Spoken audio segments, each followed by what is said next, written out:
Be me, name is Haley. 31 years old, account executive at Vantage Solutions. Sitting in a booth at Henderson Steakhouse, 3 blocks from my office. Hiding from my own company. There's 6 of us crammed into this booth. Donovan, Reed, Joanna, 2 guys from engineering. And me. We're all eating ribeyes like criminals. Checking our phones nervously. Making sure nobody from work walks in. This is what Fridays have become. Secret steak missions. Underground meat consumption. All because our office decided that steak was problematic. Yes, steak. The food. Apparently, it's a symbol of toxic masculinity now. And I'm a woman who would commit minor crimes for a properly cooked medium rare. But I'm getting ahead of myself. Let me tell you how my amazing job, with its incredible Friday steak lunches, turned into a dystopian nightmare, where adults hide in restaurants to eat beef in peace. 3 years ago, I joined Vantage Solutions. Tech startup, about 70 employees. We made project management software. Good product, good team, good culture. The kind of place where people actually liked coming to work. One of the big reasons was the perks. Startups compete for talent with perks. Free snacks, flexible hours, cool office space. But Vantage had something special. Friday's steak lunch. Every Friday at noon. The company brought in Hector. Amazing caterer who'd worked at a steakhouse for 20 years. He'd set up in the big conference room. Grills, sides, the whole setup. Cooked steaks to order for the entire company. Ribeyes, fillets, New York strips. Whatever you wanted, however you wanted it. The smell would fill the whole office by 11 a.m. People would start gathering early. Grabbing drinks, chatting, building anticipation. By noon the conference room was packed. Everyone from the CEO to the interns. Eating together, talking, laughing. It wasn't just about the food. Though the food was incredible, it was about the ritual. The weekly moment when the whole company connected. Deals got discussed over steak. Problems got solved between bites. Friendships formed over shared meals. I closed my biggest account during a Friday steak lunch. Casual conversation with our CEO, Malcolm, led to an introduction to his college friend, who happened to run a company that needed our software. $200,000 contract started with me asking him, "How do you like your steak cooked?" That's the power of breaking bread together. Or, in this case, breaking beef. The tradition had been going for 5 years before I joined. Malcolm started it when the company was just 15 people. Said he believed shared meals built shared culture. As the company grew, so did the steaks. Hector brought bigger grills, more cuts, better sides. It became our identity. Recruits would mention it in interviews. "I heard you guys do steak Fridays." We'd smile and say yes, yes we do. It was a selling point, a reason people chose us over competitors. Life was delicious. Then tomorrow arrived. New Chief Culture Officer, 39 years old, came from a bigger tech company, where she'd led diversity and inclusion initiatives. Malcolm hired her to level up our culture, make sure we were doing things right as we scaled. Seemed reasonable. First month Tamara observed everything. Sat in on meetings, attended events, took lots of notes. She came to Friday's steak lunch. Watched everyone eating and talking. I noticed she didn't eat any steak. Just had a side salad. Figured she was vegetarian, no big deal. Lots of people are. We always had vegetarian options too. Hector made amazing grilled vegetables. Second month, she started sharing observations. Posted on the company Slack about culture insights. Talked about making spaces more inclusive, more welcoming to diverse perspectives. Again, seemed reasonable. Who doesn't want an inclusive workplace? Then she posted something that made me pause. A long message about examining our traditions, asking whether they served everyone, or unconsciously centered certain groups. She specifically mentioned food-centric gatherings, and how they might carry cultural baggage. I didn't think much of it. Just corporate speak. Surely she wasn't talking about Steak Friday. Third month the announcement came. Company-wide email from Tamara. Subject line: Evolving our Friday tradition. My stomach dropped before I even opened it. The email explained that Friday's steak lunch was being reimagined to be more inclusive. Research showed that meat-heavy gatherings were associated with masculine-coded culture, bro culture, as it was termed in academic literature. Red meat specifically had symbolic associations with dominance, aggression, and toxic masculinity. By centering our weekly ritual around steak, we were unconsciously signaling certain values that might make some employees feel excluded. Going forward, Friday lunch would feature plant-based cuisine that was inclusive of all dietary preferences and didn't carry problematic cultural baggage. Hector services would no longer be needed. A new caterer specializing in plant-forward dining would provide our weekly meals. I read the email 3 times, wishing I had misread it. But no, they were banning steak. Because steak was bro culture, and bro culture was bad. My first reaction was to laugh. This had to be a joke, some kind of elaborate prank. But the email was real. The policy was real. My favorite work tradition was being canceled because beef was problematic. I looked around the office. Everyone was reading the same email, the same expressions of disbelief. Donovan from sales caught my eye, mouthed the words, "What the hell?" I shrugged helplessly. Reed from engineering looked like someone had died. He'd been here 7 years. Never missed a steak Friday. Even Joanna from design, who I knew was progressive, looked confused and disappointed. This wasn't what anyone wanted. The announcement sparked immediate backlash. Slack channels lit up with complaints. People pointing out they weren't consulted, asking who exactly felt excluded by steak. One guy noted that plenty of women loved steak. Himself included. Wait, no, his wife included. Sorry, he was flustered. I posted my own comment. Said I was a woman and Steak Friday was my favorite tradition. Never once felt excluded by it. Asked what research showed steak was masculine-coded, and whether anyone had surveyed our actual employees. Tamara responded with corporate smoothness. Thanked everyone for their feedback. Said change was always difficult, but growing as a culture meant examining blind spots. She was confident we'd embrace the new tradition and appreciate being more intentional about inclusivity. No actual response to my questions, just talking points.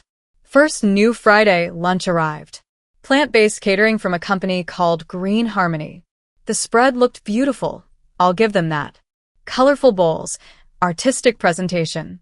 Lots of quinoa, tofu, jackfruit, things I couldn't identify. The conference room that used to smell like heaven now smelled like vegetables. Not bad exactly, just aggressively neutral. I tried the jackfruit tacos. They were fine. Not amazing, not terrible. Just fine. The texture was weird, like shredded something. Trying very hard to be something it wasn't. Kind of like the whole situation. I looked around the room. Attendance was down significantly. Usually, every seat was taken. People standing along the walls. Now, maybe half the company showed up. And they weren't staying long. People grabbed food and left. No deal-making over lunch. Just efficient consumption and departure. The soul of the tradition was gone. The food was just food now. Not a bonding experience. Not a weekly celebration. Just calories being transferred. Week 2 was worse. Even fewer people showed up. Some brought their own lunches. Ate at their desks instead. The conference room felt empty and sad. Green Harmony's spread sat largely untouched. Tamara posted enthusiastically about the successful transition. Shared photos of the beautiful plant-based spread. Called it a step toward more intentional culture. The disconnect between her narrative and reality was staggering. Week 3 Donovan pulled me aside. Said he had an idea. A bunch of people were going to Henderson Steakhouse. Friday at noon.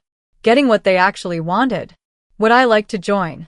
I hesitated for maybe half a second. Then said absolutely yes. That first rebel lunch was glorious. 8 of us crammed into a booth. Ordered ribeyes and whiskey and didn't care. We talked and laughed like the old days. Complained about the new policy. Bonded over our shared loss. Reed said this is what Friday should feel like. Joanna agreed. She was the one who surprised me most. She'd always seemed to support progressive causes. I asked if she felt conflicted. She laughed. Said she supported actual inclusion, not performative nonsense that solved fake problems. She'd never felt excluded by steak. Neither had any woman she'd talked to. Tamara was solving a problem that didn't exist. And creating a real one in the process. The Underground Steak Club was born. Word spread quietly through the office. Trusted people only. We started a private Slack channel. Called it Project Management Discussion. Used code words for our Friday plans. Syncing on the Henderson deliverables meant Henderson's at noon. Reviewing the medium rare requirements meant I want my steak medium rare. It felt ridiculous. Adults hiding their lunch plans. But also kind of fun. Rebellion is exciting even when it's about beef. The club grew steadily. Started with 8, then 12, then 20. About a third of them were women. So much for masculine-coded bro culture. We were just people who like steak. And missed the community it used to create. Month 2 under the new policy. The cultural damage became visible. Cross-team collaboration dropped. People used to connect on Fridays. Sales would talk to engineering. Design would talk to operations. Ideas would cross-pollinate. Now, everyone stayed in their silos. No natural mixing point anymore. The plant-based Friday lunch was a ghost town. Maybe 15 people showing up. Eating quickly and leaving. Just obligation attendance. I noticed deals weren't happening either. The informal Friday conversations used to generate leads. Opportunities discovered through casual chat. Now people just emailed. Or scheduled formal meetings. The organic magic was gone. Month 3 morale surveys came back. I wasn't supposed to see them, but Reed had access and shared highlights. Employee satisfaction down 23%. Biggest complaints were about culture changes. Specifically the Friday lunch transition. Multiple comments mentioned feeling like adults treated like children. Having food choices made for them. Based on ideology rather than preference. One comment stood out.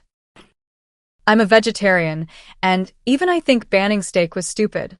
We had great veggie options before. Now we have mediocre everything. And zero team spirit. Thanks for nothing. Tamara apparently dismissed the feedback. Said resistance to change was expected. People would adapt with time. The metrics would improve as culture evolved. She was doubling down. Month for the Steak Club had a close call. We were at Henderson's as usual. About 25 people by then. Over a third of the company. Suddenly, someone hissed Tamara's here. She'd walked into the restaurant. For what purpose, I don't know. Maybe lunch, maybe spying, maybe coincidence. We all froze mid-bite. Tried to look casual. Which is hard when you're in a massive group. All wearing the same company t-shirts. Eating the forbidden food. Tamara saw us. Her face went through several emotions. Confusion, recognition, then anger. She didn't say anything. Just turned and walked out. But we knew. The secret was out. Monday morning I got called into Tamara's office. Along with Donovan, who was seen as the ringleader. Tamara looked deeply disappointed. Said she was hurt to discover that employees were undermining the culture initiative by secretly organizing meat-based meals. She called it a betrayal of company values. Donovan pushed back. Said with respect, the only value being betrayed was our right to eat what we wanted. Steak Friday was never exclusionary. Women loved it, vegetarians had options. Everyone was happy. The ban solved a problem that didn't exist. And created problems that definitely did exist. Tamara said he didn't understand the research. Meat-centric gatherings were coded masculine. Created environments where certain people felt marginalized. Donovan asked which people specifically. Named one person who felt excluded by steak. She couldn't. Said it wasn't about individuals. It was about systemic patterns. I spoke up. Said I was a woman. Never once felt marginalized by steak. Asked how many women she consulted before the ban. She said the policy wasn't based on polling. It was based on best practices in inclusive workplace design. I said maybe best practices should include asking actual employees what they want, instead of assuming what's good for them. Meeting ended without resolution. But Tamara warned us that continued underground activities would be considered insubordination. We were expected to participate in official company culture, not create shadow alternatives. We stopped being quite so obvious. No more large groups at Henderson's. Smaller groups, rotating restaurants. More careful about being seen. But we didn't stop. Couldn't stop. The official Friday lunch was depressing. The underground was the only thing keeping spirits alive. Month 5, Malcolm finally got involved. CEO had been traveling a lot, trusting Tamara to handle culture. But the morale data was impossible to ignore. So were the exit interviews. 2 good people had quit. Both mentioned culture changes as factors. One specifically said the company doesn't feel like a community anymore. And I refuse to pretend plant-based mystery bowls are as good as Hector's steaks. Malcolm called an all-hands meeting. Tamara stood next to him, looking tense. He said he'd been reviewing feedback, hearing concerns, thinking about what made Vantage special. He talked about starting the company, how Friday steak lunches began, as a way to bring people together, build relationships that made collaboration possible. He said somewhere along the way, we'd lost sight of that purpose, focused on symbols instead of substance, made changes that solved theoretical problems, while creating real ones. Effective immediately. Friday steak lunch was returning. Hector would be back this week. Plant-based options would still be available for those who wanted them. But the steak was back. The room erupted.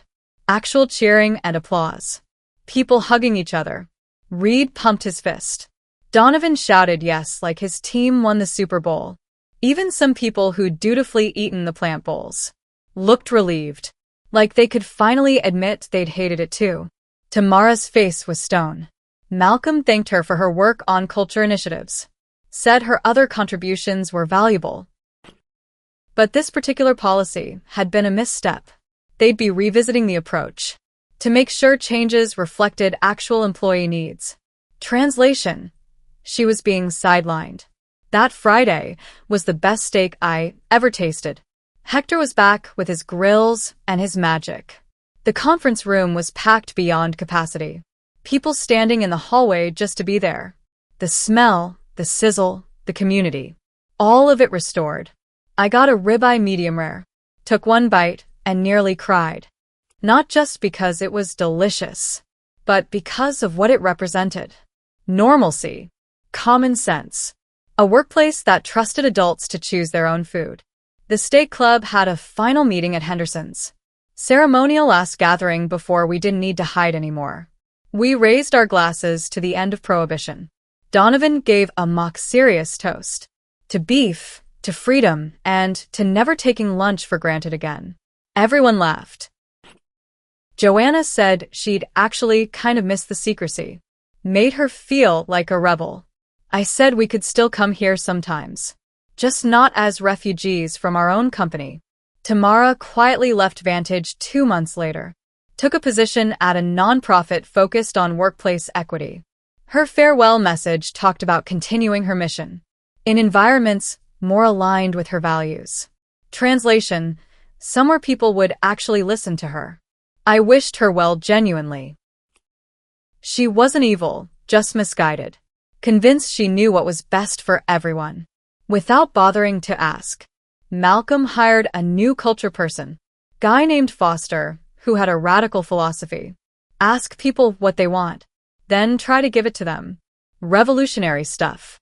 Under his guidance, we surveyed employees regularly, made changes based on actual feedback, kept the traditions people loved, added new ones people requested. Imagine that. Year later, Friday's steak lunch is still going strong. Hector's still cooking. Still the best meal of my week. I closed another big deal last month. Started with a conversation over ribeyes. Some things never change. And shouldn't. I think about the ban period sometimes. The absurdity of hiding to eat lunch. The sadness of watching a beloved tradition die. The joy of watching it resurrect. It taught me something about culture. You can't engineer it from above. Can't impose it through policy. Can't decide what people should value. Based on academic theories about coding and symbolism, culture comes from shared experiences. Genuine moments of connection. Things people actually enjoy doing together. Try to manufacture that, and you get compliance. At best. Let it happen organically, and you get community. At best. The steak was never about masculinity. Never about excluding anyone. It was about a company that cared enough to feed its people well and give them space to connect. Tamara couldn't see that. Saw symbols instead of substance. Problems instead of traditions. Codes instead of community. And almost killed something beautiful because of what she thought it represented, instead of what it actually was. My niece just started her first office job. Asked me for advice about workplace culture. I told her find the places where people gather. Join them, even if it seems silly. The ping pong table, the coffee machine, the whatever they do on Fridays. That's where relationships form, where careers accelerate, where work becomes more than just work. And if someone tries to ban those gatherings because of some theory about what they represent, push back, politely but firmly, because theory doesn't build culture. People do, usually over food. Anyway, that's the story of how my company banned steak lunches for being bro culture. Replaced them with sad plant bowls. Watched morale crash and community die. Discovered a third of us were meeting secretly at a steakhouse to eat what we actually wanted. Finally came to their senses. Brought back the steak. And learned that you can't engineer culture by banning things people love based on what they symbolize instead of what they are. Steak isn't masculine or feminine. It's just delicious. Community isn't problematic. It's essential. And sometimes the best workplace policy is a good meal shared with people you like, without anyone telling you what it's supposed to mean. Just let it mean what it means. Full stomachs and good conversation. That's not bro culture. That's just culture. The real kind.